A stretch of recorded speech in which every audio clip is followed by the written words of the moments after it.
Sawadee krap. Welcome to Phuket Extra, brought to you by PSD Windows and Doors. I'm JP Mestanza, and it's Friday, May 24th, which means the latest edition of the Phuket News is now out. Grab your copy at any one of 600 locations around the island. Now here's the news you need to know. Earlier this week, a dive tour boat captain reported seeing artifacts buried in the bottom of the seabed in the waters off Racha Noi.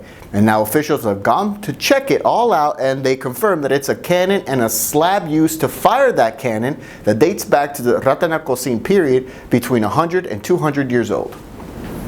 Both relics were declared objects of national heritage, and because the areas have yet to be removed, the area in which the artifacts were discovered is now under the protection of the Royal Thai Navy, who have sealed off the site by installing buoys to make sure boats and people don't enter that specific area in the waters off the north end of Koh Racha Noi.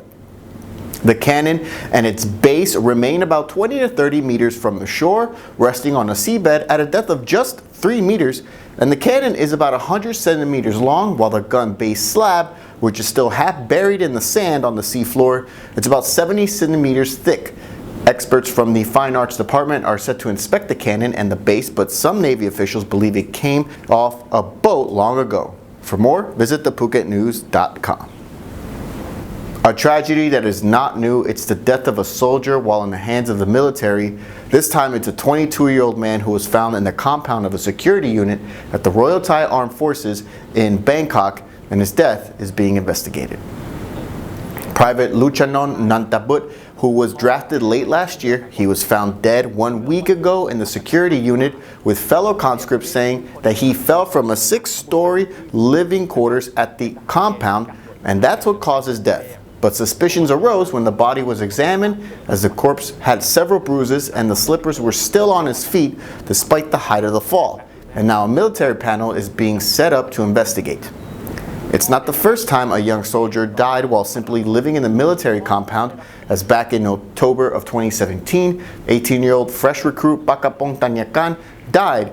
He was suspected of having been beaten to death by his superiors at the Armed Forces Academy's preparatory school, and that only came out after his family had a secret autopsy done, which found that the military had taken out his brain, heart, and stomach.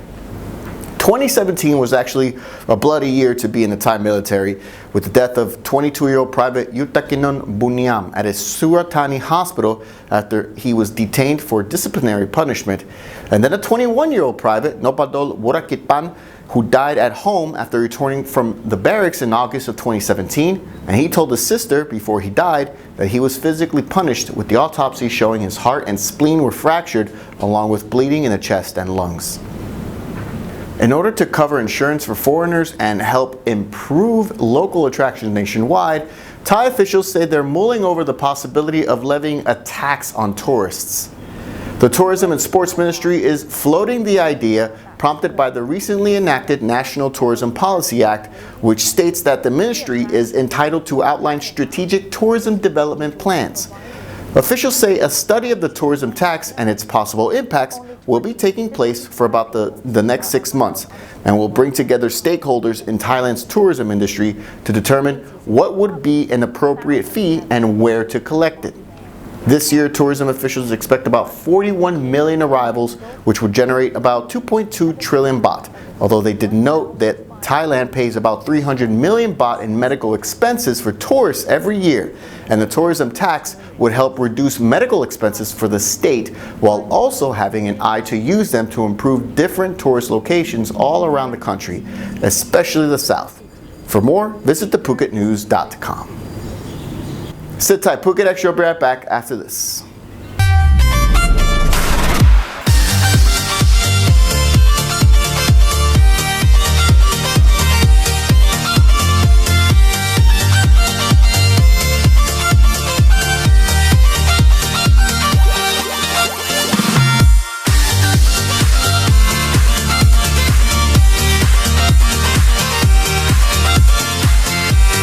Visit us in Patong or inkasia.com.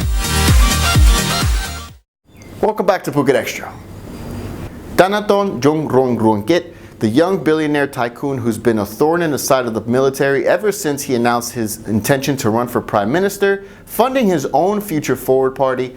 Well, he's been suspended by the Constitutional Court from becoming a member of parliament, as they will take up a case against him over his shares in the media company.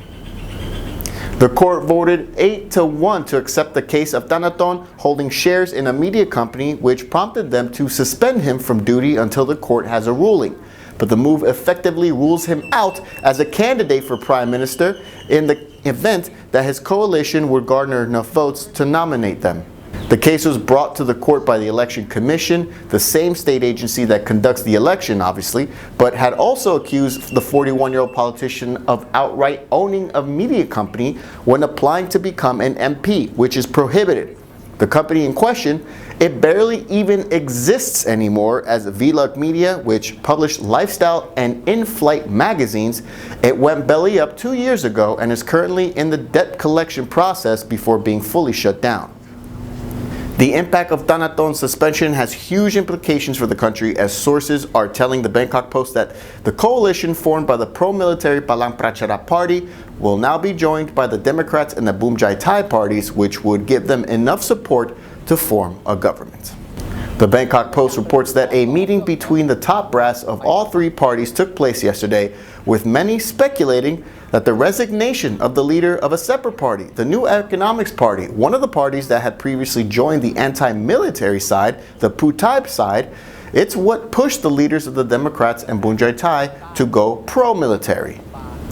Deputy Prime Minister Wisanu announced the time frame for the formation of a new government and said that the new Prime Minister will likely be shown this month, while a policy statement from the new government is expected to be announced next month, while Parliament has today officially opened. And that's it for Phuket Extra, brought to you by PSD Windows and Doors. For safe, secure, and soundproof windows, visit pvcphuket.com. From all of us here at the Phuket News Center, thank you for watching. If you're watching us on YouTube, click that subscribe button to check out all of our future videos. If you're watching us on Facebook, give us a like on the Phuket News page. Until Monday, stay classy, Phuket. Entries are almost sold out. Don't miss the chance to experience the leading destination marathon in Southeast Asia.